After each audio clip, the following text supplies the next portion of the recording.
Sunday morning, a car tears through a neighborhood like a missile, and 3 kids were just seconds away from disaster. The driver crashes, takes off on foot, then forgets the one thing that can't run. This isn't just a crash. It's a near-fatal decision, almost 100 miles an hour in a residential neighborhood, ending in twisted metal and a driver vanishing into the street. He tries playing dumb, but the trail he left behind tells the whole story. Just after the call comes in, deputies are rolling up to Lexington and Tyler. Witnesses say the driver, black male, red shirt, ditched the car and ran. In situations like this, there's only one question that matters first. Is anyone hurt? Within the first minute, they confirm something huge. There are 3 little kids tied to this scene. Somehow, no one's injured. But that doesn't mean this was fine. Because if the timing is off by just a few seconds, this becomes a tragedy. Where is he?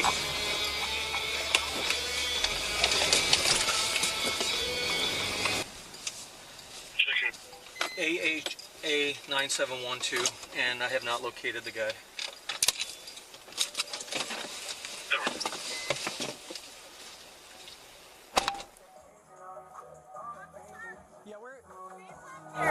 Okay, is anybody hurt? No. Thank God there's 3 little kids. We're going to go get the kids. Okay. This is the mom. Okay, but nobody's hurt? No, we're inside. Thank Okay, God was this a parked car? Yeah. Okay, do we know where the guy went? That's what I'm trying to find. He went there. He had a red shirt on. Okay, black male?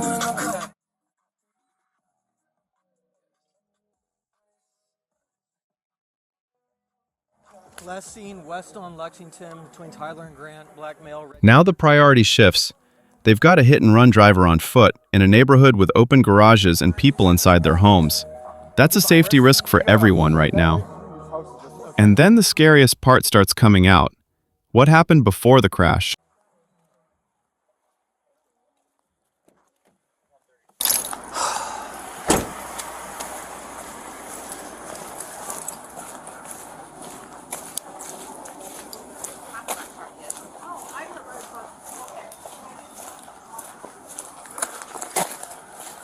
Sam 124 headquarters, copy a second 28. This will be a struck vehicle.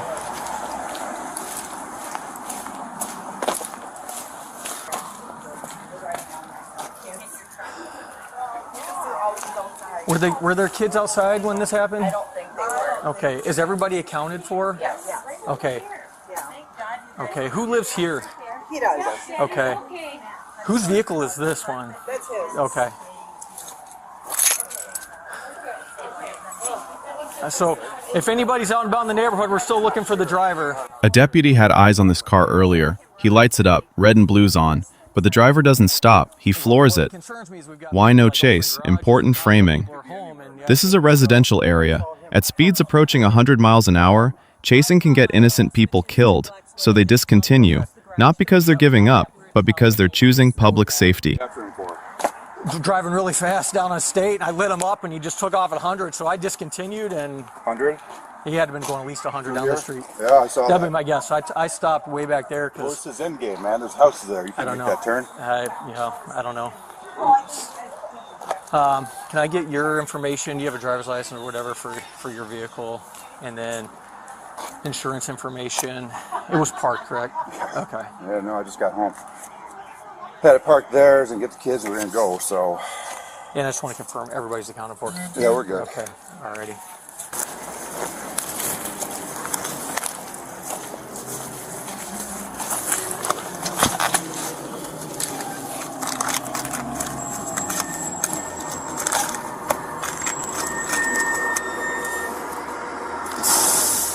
Sam 124 headquarters, copy 2 names from Wisconsin Quest cards inside the vehicle. And here's the driver's biggest mistake. He runs, but he leaves behind exactly what identifies him. Cards, personal items, a phone, evidence that doesn't forget. You can run from a scene, you can't run from your own trail. Sam 133, I think he's going to be in front of the liquor mart right now. It does appear to be Malik.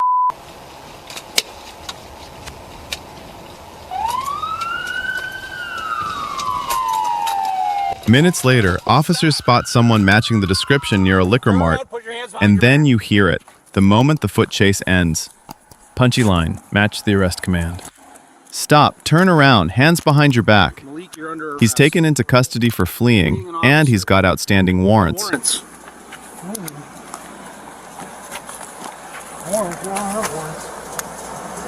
That's what you fled from officers like last week for, isn't it? The warrants? What? I haven't even been in town. Just keep playing stupid, whatever. I haven't been in town, bro. I just got out of jail a couple days ago. Okay. Well, maybe you got picked up on the warrants. Right across the road here. 133 headquarters. 10-2, Malik's in custody.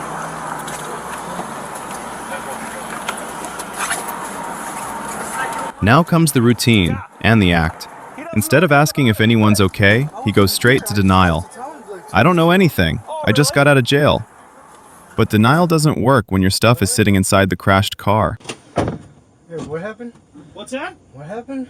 I'm going to take you back to the car you fled from. I didn't flee from a car. 133 to 124. I'll be around your location tomorrow.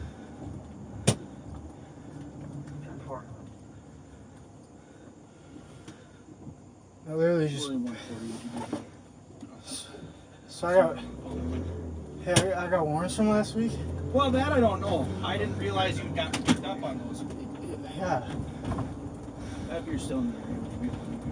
You said what? Hey. What? What did you say? Oh, I was talking on the radio. I didn't realize you may have gotten those warrants taken care of. Yeah. I was saying I just got out. What's that? I was saying I just got out. Did you? Yeah.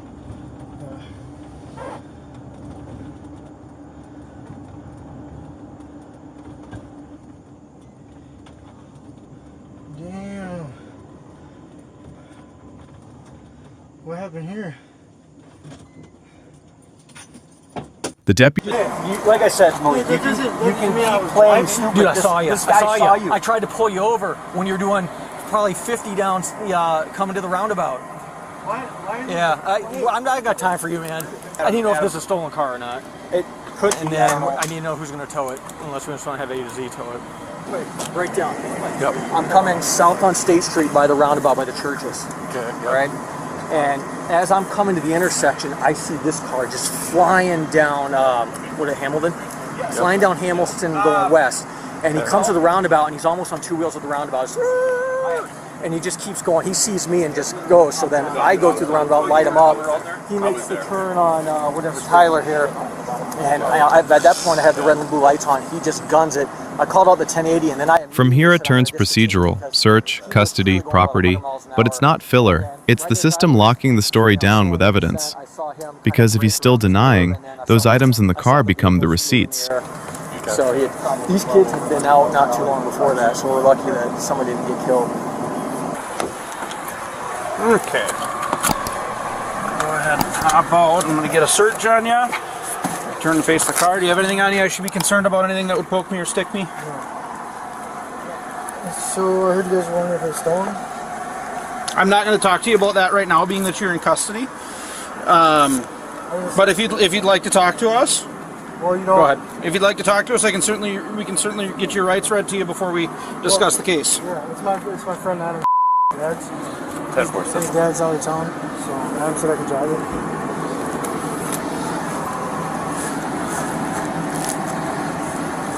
You guys know Adam here? Yep.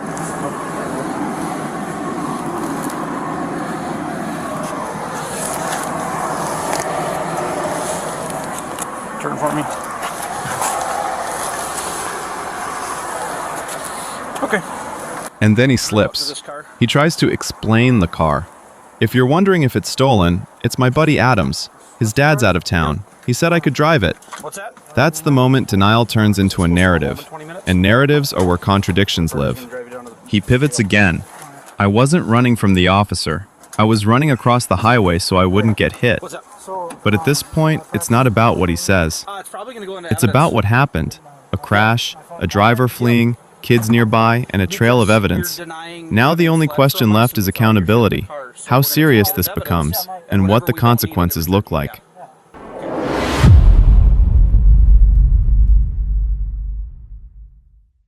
Alright, let's pause and break this down neutrally, because the first reaction after watching a clip like this is usually anger. and that hollow feeling of that could have been so much worse. No one was hurt, especially those kids, but that outcome was luck, not safety. Here's the timeline in plain English. Step 1. Officers try to stop a speeding car, lights on, and the driver takes off. Step 2. Because it's a neighborhood, they discontinue the chase to protect the public. Step 3. Moments later, the car crashes and the driver runs on foot. Step 4. Items left in the vehicle, cards, phone, personal property, help identify the driver. Step 5. He's located and arrested, then immediately tries the classic move, play dumb, deny, and talk his way out. A lot of people ask, why not chase him?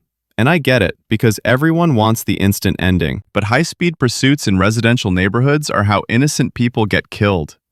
Open garages, driveways, kids stepping into the street. What stands out here is restraint. They didn't chase to win, they backed off to protect the community, and then they switched to what actually closes cases, evidence and follow-up. And that choice, backing off, may be exactly why the driver thought he got away, long enough to make an even bigger mistake.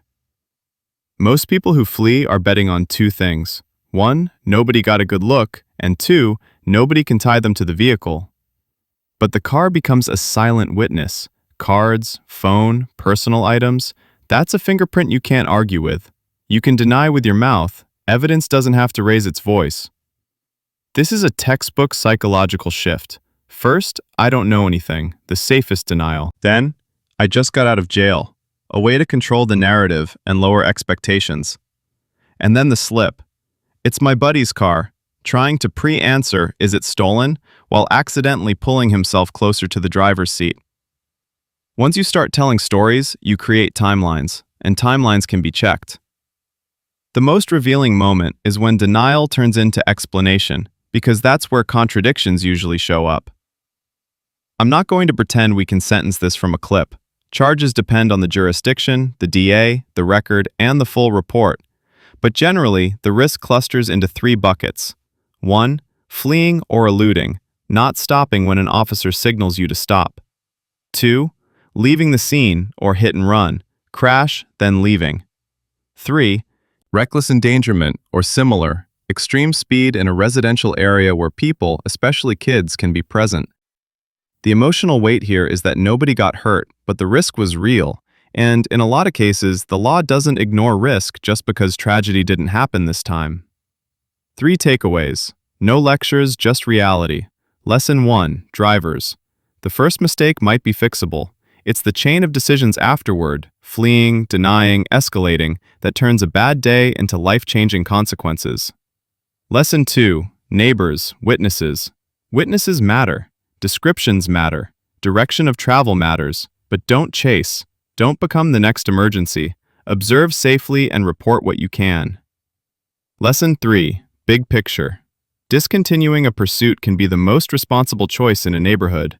Accountability doesn't always look like a high-speed chase. Sometimes it looks like patience and evidence. But the video leaves a few questions hanging. Questions that usually decide how this goes. Who actually owns the car? Was the buddy's car story true or damage control? What were the warrants for? And did that fear drive the decision to flee? And the biggest one, will this be framed as panic after a crash or as extreme disregard for public safety? If you want, I can do a deeper, neutral breakdown on how prosecutors typically argue neighborhood speed plus flight plus crash cases without sensationalizing it. Now I want to hear from you. What was the moment he truly lost control of the narrative? A. Running from the crash. B. Claiming, I don't know anything. C. Saying, it's my buddy's car. Drop A, B, or C in the comments.